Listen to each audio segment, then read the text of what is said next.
course, we're going to start with the one that I'll be at. Not going to make a pick in this one, but let me run down this matchup. Top 5 matchup. Indiana heading to Ohio State.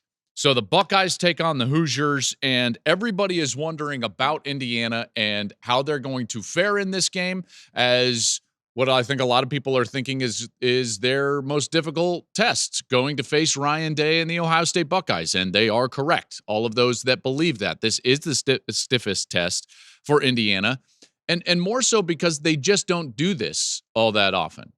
Now, it is fascinating because in years past, they were in the Big Ten East, so they had to play Penn State and Michigan and Ohio State every single year. So they are not foreign to playing these teams. What they are foreign to is playing in a matchup in which they are also expected to play well, a top 5 matchup. In fact, the last time they were in a top 5 matchup, it was 1968.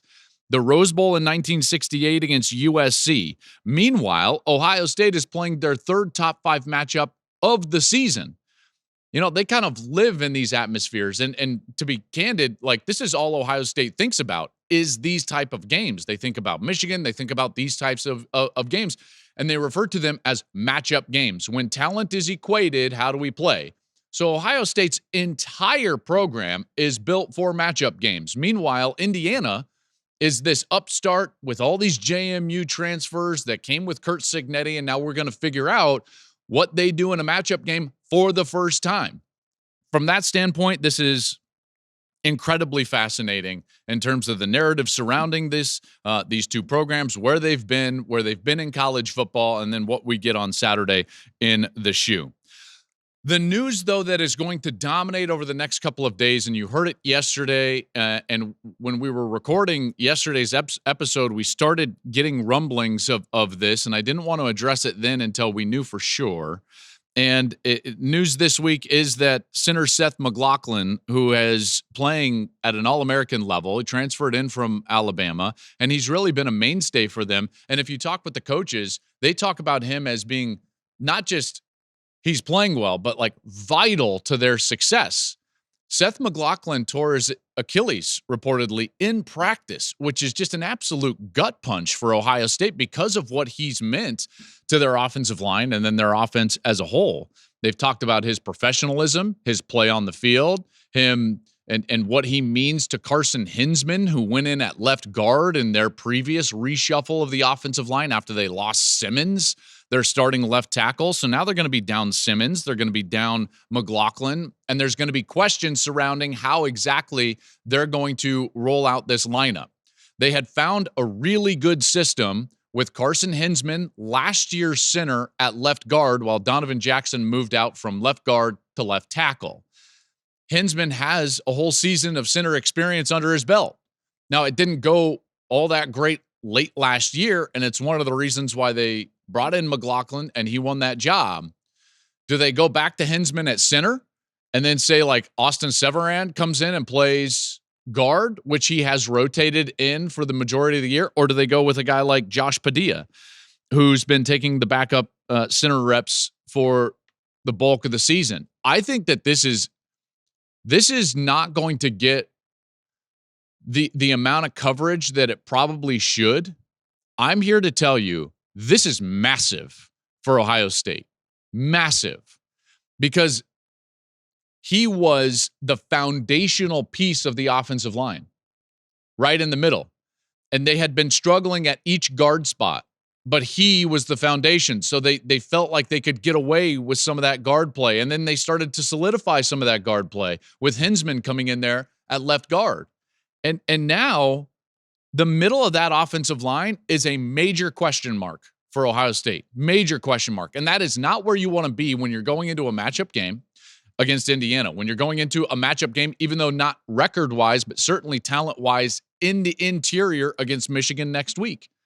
So this is a precarious spot to be in if you're Ohio State. That's why I wanted to lead with that news, because I think it's the biggest part of the game. That's where my eyes early in the game are going to be fixated on, is how the Ohio State offensive line is playing early in the game. How are they protecting them? How are they running the football? All of those things are vital. Now we go to some of the other parts of the game which have drawn the interest of everybody throughout the year. But Kurtis Rourke, the signal caller, the quarterback for Indiana, he's played exceptional. I've been highly impressed with Kurtis Rourke. He plays on time. He plays in rhythm. This is an offense that is a post-snap read offense. And because of that, he's got a lot of the RPOs. He makes a lot of the decisions post-snap. And he's done a remarkable job. And his timing is as good as anybody. When I watch Kurtis Rourke on film, the ball is out on time all the time. You know, he very rarely is going to pat the ball and wait or hold it and then have to scramble. He gets to that last step in his drop, and whether it's a hitch step or whether it's a firm drop, meaning like 1, 2, 3, no hitch step, throw it. Or a hitch step, 1, 2, 3, hitch up, throw the football. He makes the decisions very quickly, which allows him to play in rhythm, which allows him to play with great accuracy. One of his strengths is his ability to throw the back shoulder fade. This is going to be a major component of this game. In fact, it is the one area where I actually would think to myself, I think Indiana has a bit of an advantage, and that's throwing the back shoulder fade. They're highly experienced on the outside with some of these transfer wide receivers.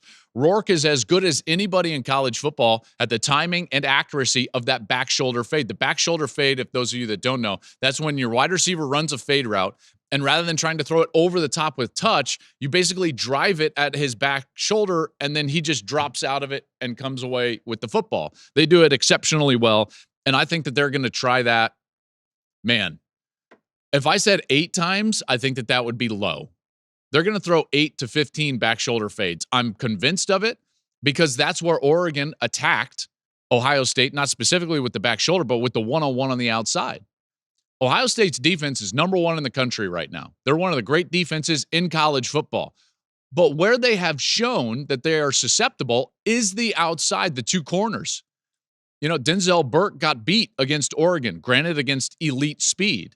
Igbinosun on the other side struggles with penalties. I don't think that there's any way to put it. He gets handsy. We've seen the defensive pass interference there. So that's where Indiana's going to attack.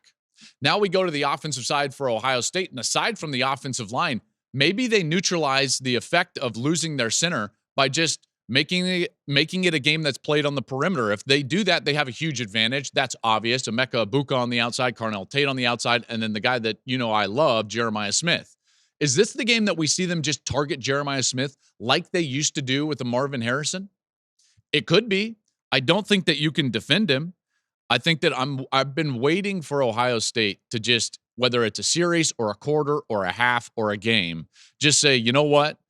He's the best, most dominant athlete on the field. We're just going to target him 12, 13, 14, 15 times and live with the results. I do not believe that Indiana can cover Jeremiah Smith. In particular, maybe even down the field. There are times, Smith is so good and so fast. And there are rarely players that I say this about. But he is a regardless wide receiver. That means that regardless of the coverage, you throw it to him. Regardless of the matchup, you throw it to him. Regardless of safety play, you throw it to him. Let me give you an example. You could have a single high safety, which you would normally never throw a seam fade against unless you're holding him with the backside seam. If you've only got one side and you're trying to run an inside release go route, essentially right down the hash mark, you would never throw that against a single safety because you would think that the single safety is over the top of that go route. There's nothing to hold him on the backside. Maybe it's play action, you're trying to get there, and then what generally you're doing is clearing out with that go route and throwing a big over underneath that safety. So these are the schematics that take place in the passing game. Well, with Smith, I think there are times that if he's running a seam go, you throw it to him regardless of coverage. Even if it's a single safety, throw it to him. That's how good he is. You know, there's a bit of like a Randy Moss effect with Jeremiah Smith, and I'm just wondering if they potentially go that direction. Great offense for Indiana against great defense for Ohio State. That's going to be a terrific matchup. And then it generally comes down to quarterback play, and it's going to come down to red zone efficiency.